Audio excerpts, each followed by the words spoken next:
Hello and welcome to episode number 189. I am Cornelius Fichtner.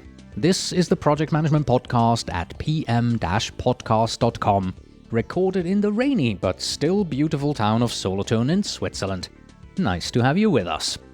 What would you say is the biggest problem on projects today? Is it the ever-increasing complexity? Is it project sponsors who are absent? Is it the impossible expectations that our customers have? Robert Zielinski and Michael Krebs say that it is neither of these. Instead, our top problems are all internal to our project teams. They are communication, collaboration, and integration of all team members and their knowledge into the overall project.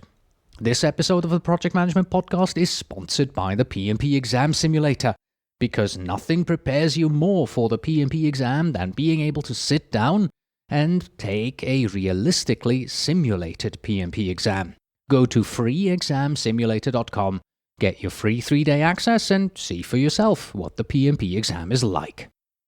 Robert and Michael's answer to help improve project management is to enable our teams to work on a level that is more integrated, based on sharing and trust. Much of this is in connection with social media tools for project management. We'll get a ton of tips, tricks, and lessons learned on how they have used these social media tools on their projects. And now, please click here to share this episode on Facebook with your friends. Enjoy the interview.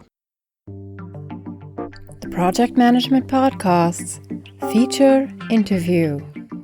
Today with Robert Zielinski and Michael Krebs from Essentry.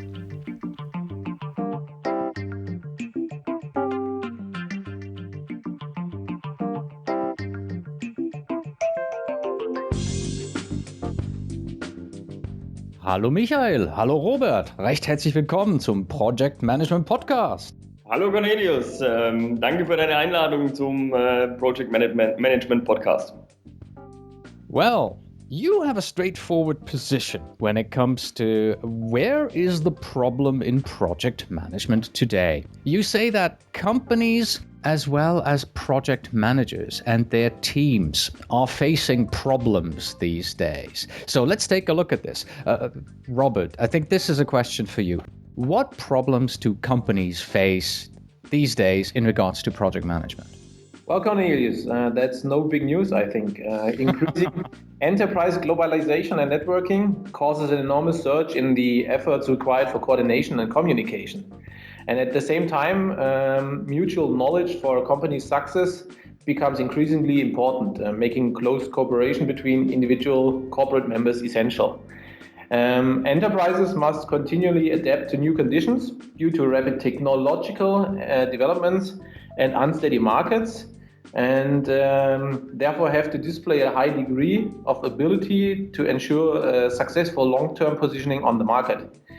And in general, the trend moves towards smaller, parallel running projects at project level that additionally enhance the previously described challenges in the areas of communication, collaboration, and agility.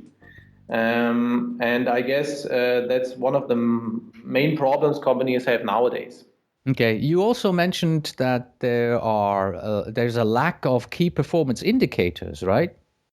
Of course, because the projects in the companies usually get controlled by multiple project managers, and because of the tool usage and the lack of processes, maybe companies are not able to define key performance indicators and to control them regarding the project management area.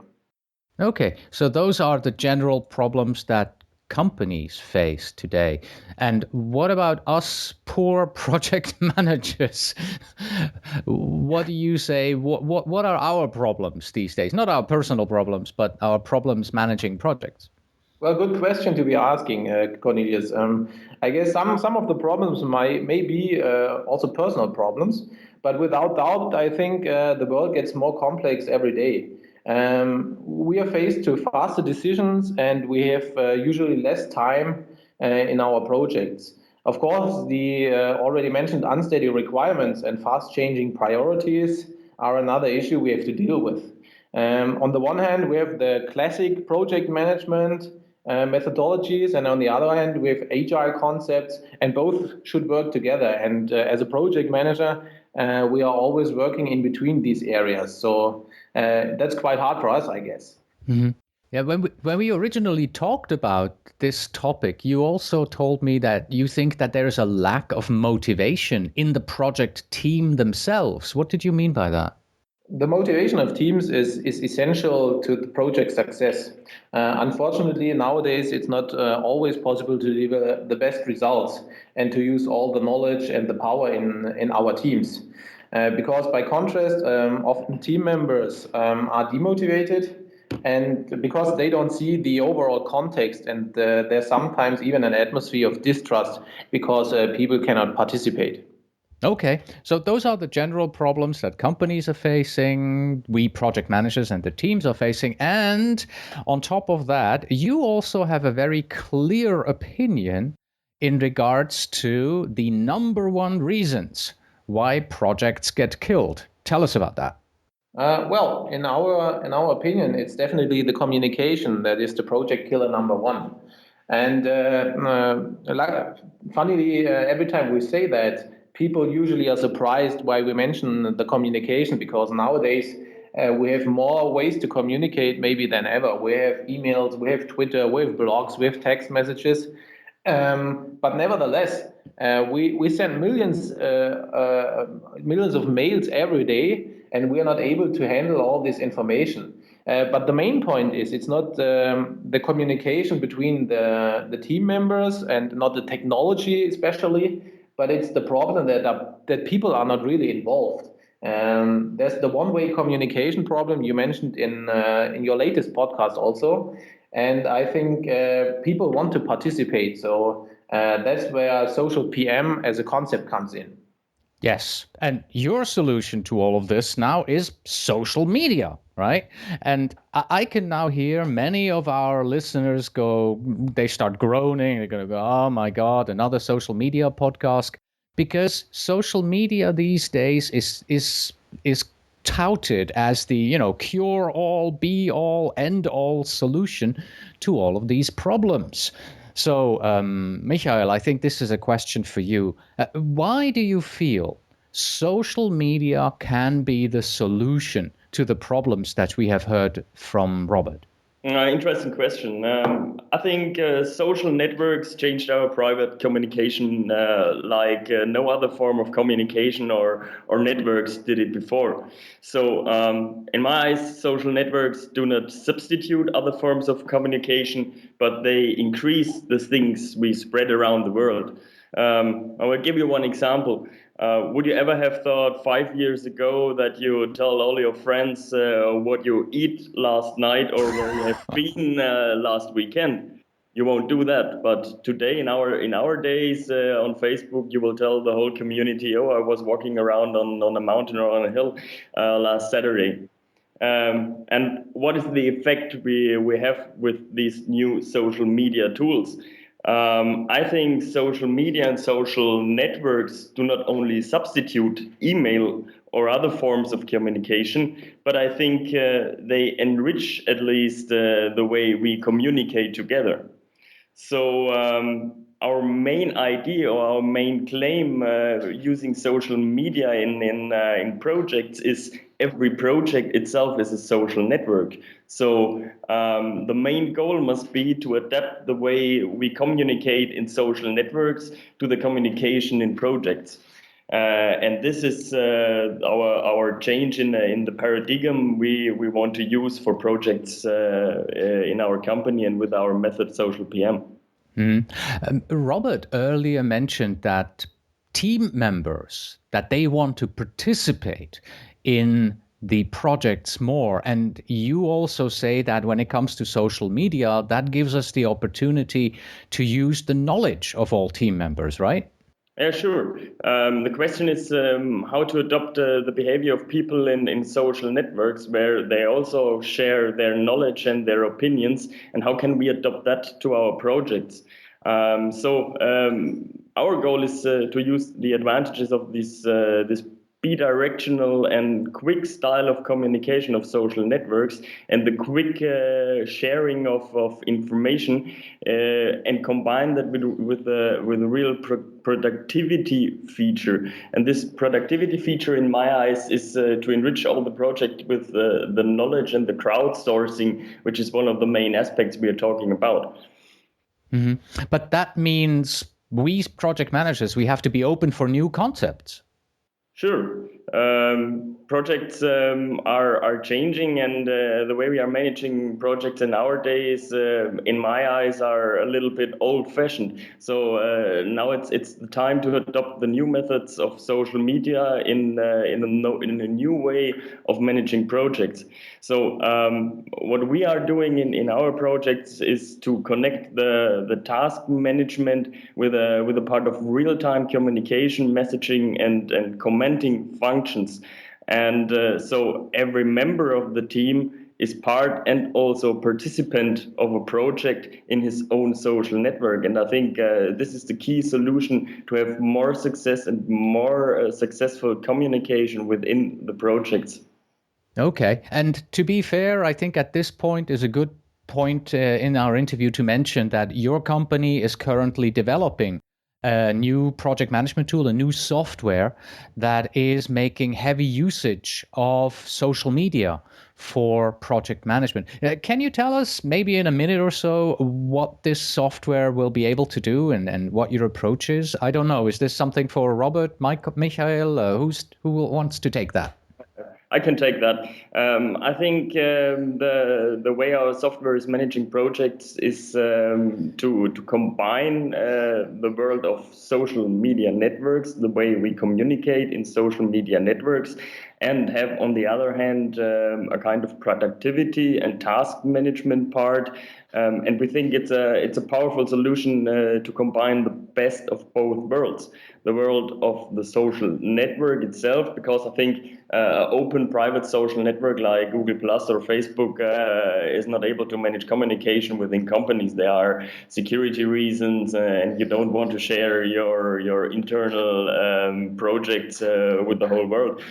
So we combine it with an internal social network, and we enrich that with task management and also with the ability to do multi-project management within our tool. So in fact, our tool Social PM is your private social network for managing projects, and this is the main goal we achieve with our tool. Okay. A little earlier, you talked about, talking on Facebook or on Twitter about what you had for dinner last night. What about the risk here in this? Because many people, they see the social media tools as something that you use on a personal level and not on a business level. How do you get around this problem? How do you sell the idea that social media is good for project management to project managers? What is your argument there? Hey, you're totally right. It's always a little bit of a fight to tell people that social media is always also able to have an advantage for communication within a company. But I think the main aspect is there are 600 million people using Facebook in their private way of communication. And if you look into companies, it's always hard to find good people working for you, and they appreciate to adopt forms of their private communication within companies. So why should a company not adopt these ways of communicate together in their private way? They talk together, they behave. So I think the way you can argument within companies is change a bit of your behavior, go to this bottom-up thing. Everybody is responsible for what he is doing, and so everybody has also the responsibility for the level of identification in the project, and everybody's ambition to be successful is much more higher with social media or social communication than it was before with email and flattened hierarchies. So that's the aspect we try to implement within the companies we are working for. Okay. So we've looked at the problem, we've seen the problems that company have, project managers have, project killer.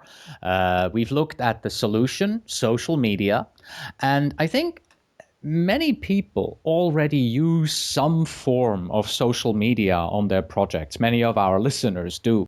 So let's maybe move on to some tips and tricks that you have. What you recommend to project managers out there in regards to, how do you have to be? How do you have to act? What are some of the best practices when using social media tools on your projects today? Because somebody will be using a blog, somebody might be using a wiki, others maybe already have an internal social network. So let's take a look at how we as project managers can use these tools on our projects and see what kind of recommendations you have for our people. So what is the first recommendation that you have in regards to how project managers should use these tools? And I think, Robert, that's for you because you are the project manager here. Yeah, you're right, Cornelius. And I think the best way to explain our tips and tricks maybe is to review one of our latest projects. And in one of our latest projects, we had to define on optimize processes in the customer relationship management area. And the team consisted of many different people from various departments. Also, they never saw them before, maybe. And we established a proprietary social network and social media tools to let them communicate together. And the first impression was that they were very cautious to communicate and to be transparent maybe to others. So the first tip I can give to other project managers is to encourage people to be more transparent, to trust each other, and to be more open-minded maybe. And since you mentioned earlier on that it's important for people that they want to participate, I guess next to telling them that they can be transparent, you can tell them to participate, right? Right. I guess people should be encouraged to participate and to see the benefit right away from their participation. In projects, usually people share knowledge on the first site and deliver great results altogether. So people should think in networks, not individuals, and therefore should be encouraged to participate and to bring in their ideas, to bring in their knowledge, and to bring in their news to all the other team members to effectively communicate and collaborate. Okay. In an earlier interview about the Enterprise 2.0 techniques with Dennis Brook a couple of episodes back, we talked about wikis, we talked about blogs, but the one thing we didn't talk about is RSS feeds. And this is also one of your tips. Use RSS feeds. What are RSS feeds good for? Let me answer this question. I think RSS feeds are a very good way to get the really important information within the project. Because normally within the project we have hundreds and hundreds of tasks, and if you need the ability to look after all of these tasks, you won't get lost in the lack of information. If you use RSS feeds, you can be informed for the really important tasks. That means if you have a task which is a milestone, put it on your RSS feed list, and you will be informed right in that moment that anything is going wrong, or on the other hand, if it's going well too. So the RSS feed, in my eyes, is a good way to sort out the most important information for your project. And you have also the possibility to get informed per email and use your email communication tools and implement there the RSS feed. So wherever you are still informed if everything is going well with the most important points within your project. Mm-hmm. Yeah, and we've just talked about the technology of RSS feeds and different ways of doing things, but that also means that you have to be open for new types of project processes and new types of concepts, right? Of how you do things and how you communicate. Sure. This is a general change in the way of you communicate within your projects. The strategy behind our method, Social PM, is also to flatten the hierarchy within the project. And this also means you go more and more from the bottom up. That means every participant in the project is responsible for his own tasks. Everybody in the project is responsible to communicate if it is going well, but on the other hand, also he has to raise his arms if something is going wrong. And this is very important because it's a change which has to go through your project management team. And this is very important for the successful use of our method, Social PM. All right. Robert, in the list of tips that you have sent me, you also mentioned that an important thing that a project manager is supposed to do is he or she has to be trustable. So people have to be able to trust you via these tools. Would you tell us a little bit about what you mean by be trustable in this whole social media aspect for projects? You're exactly right, Cornelius. I guess to be trustable is one of the most important parts a project manager should have when he manages a project. Imagine to communicate with the stakeholders, you need to be trustable and you need to be transparent to say you really have nothing to hide. You're doing your job and you are in control of the project and you're in control of the team. You communicate together and issues will be reported, to be honestly. I mean, we all know it from our everyday work. Someday the issue will be reported, and we like to say that people should communicate very early and often, and not wait until the issue maybe is a real issue for the project team, but to solve it in forehand. So another point is to involve the client in decisions, and that makes a project manager trustable and transparent. Would you also involve the client in the social network on the project? Definitely. That's one of the main parts of our methodology. The client is a significant part of the social network. He's the most important stakeholder, maybe, and he is definitely need to take place in that social network to get informed and to see what's happening right away in the project. But I assume there has to be certain level of access, right? You can't give the client access to all the information that is created internally on the project because sometimes things aren't going well and you don't really want the client to read all of those messages, right? Well, of course. As I said, transparency is a very important part, and we live that transparency in our company. But still, there are some informations that remain, let's say, political correct in a social network, and they need to be hidden maybe from the client. But still, I guess we need kind of an access management. And that's unfortunately not possible with the current tools like Facebook or Google+. Right. That would have been exactly my next question for you because the world of social media is changing pretty much every day. Just recently, Facebook has announced a cooperation with Skype. They're going to be bringing video conferencing pretty soon.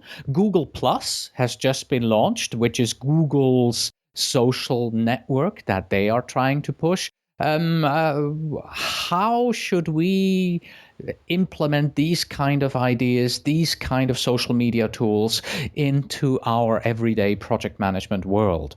Michael, I think this is more in line of what you talk about, right? I think it's interesting because, as you said, the world of social media is changing every day.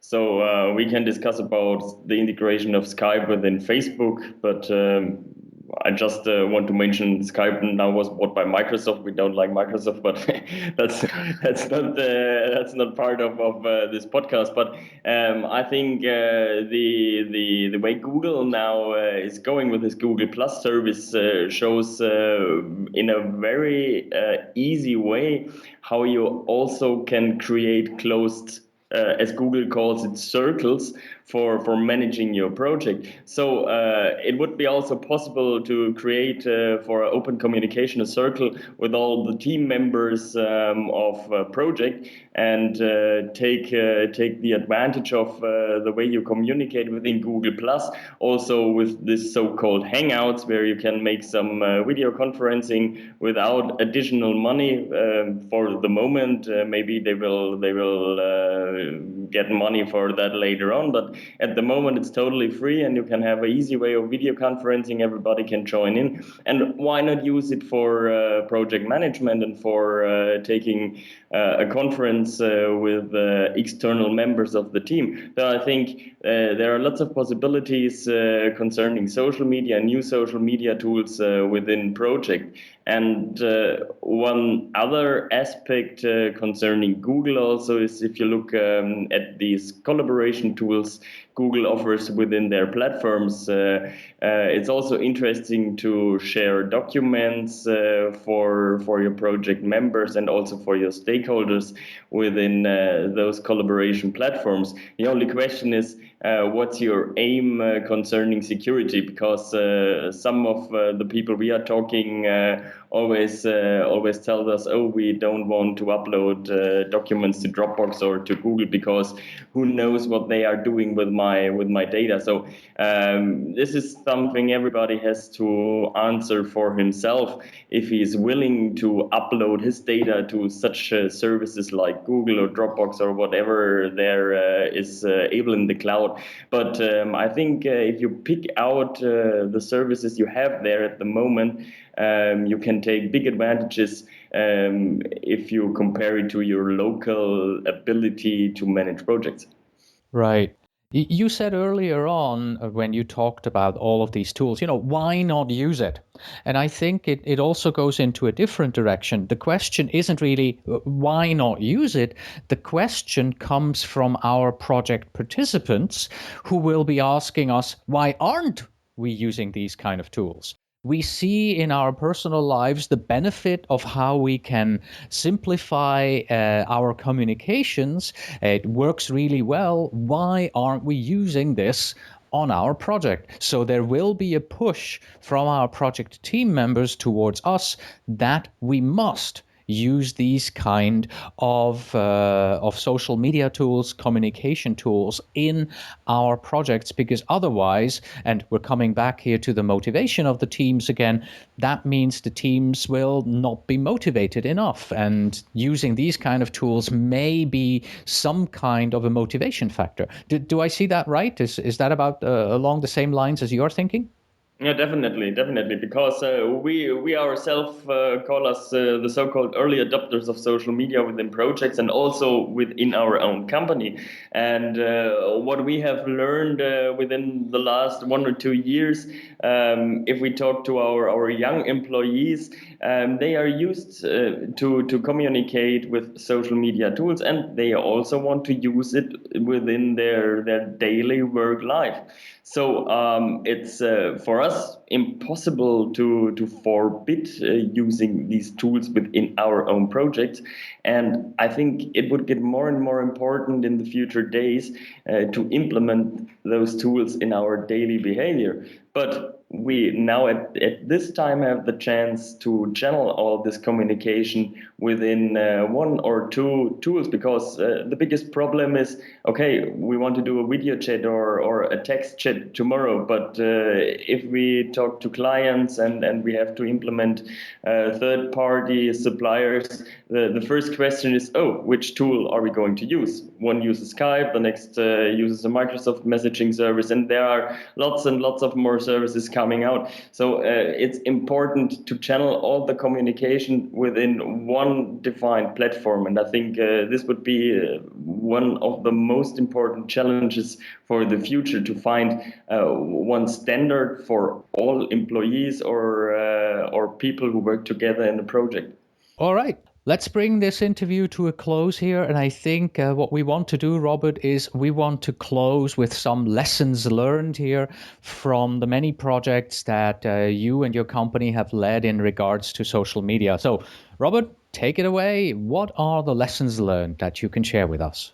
Well, definitely. The first point is that social media can definitely help you in projects, and we mentioned all the reasons for this before. We experience simple improvements, but with great effects to use social media in our projects, because people participate, people share their knowledge, and that's very important for every project. Don't underestimate the part of the communication, and communication, in our opinion, is more important than methodology. So the project success really depends on the communication and the motivation of the team, because they are involved and because they are motivated. And you definitely need to flatten the top-down hierarchies and to introduce more modern concepts. So just try it, and you'll see the success very early, very soon. Perfect. Michael, Robert, thank you very much for having been on the Project Management Podcast. I appreciate your time today. Thank you, Cornelius. Thank you, Cornelius. We had very much fun to record this podcast with you, and I hope also the audience is pleased to listen to our podcast. And that was Robert Zielinski and Michael Krebs with tips, tricks, and lessons learned for social media in project management. That's it for today. Thank you very much for listening, and as always, you can find us on the web at pm-podcast.com. If you are preparing for your PMP exam, then the best way to calm the butterflies in your stomach is to take a practice exam. Our PMP exam simulator offers 9 such practice exams. To see how it works, just take a free test drive. Go to freeexamsimulator.com. Please send your emails to info@pm-podcast.com, and when you write, please tell me where in the world you are writing from. And finally, we have this. If you don't know how to do a project, just go ahead and start it. And immediately, 10 people who know less than you will tell you how you should have done it. Until next time.